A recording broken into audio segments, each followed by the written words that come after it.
Interestingly, you've heard me say this probably, the priority of the word sort of grew in popularity about 20 years ago with what's often been called the Young Restless Reform movement.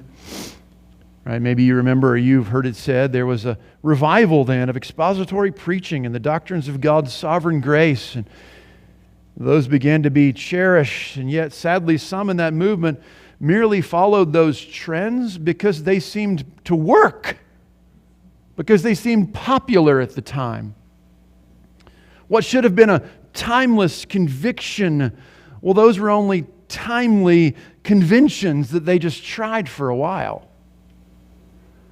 And then when the next fad arose, those trend chasers began to prioritize social justice or whatever else that came along, and errors that then pushed out preaching and sound doctrine.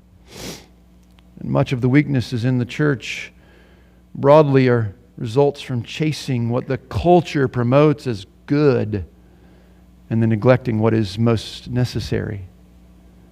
And yet when other good things are questioned in settings like that, or they're lowered in priority, people often react and say, well, don't you love your neighbor?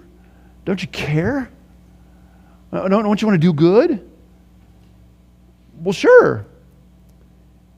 But let's not neglect the Word of God in order to do those other things.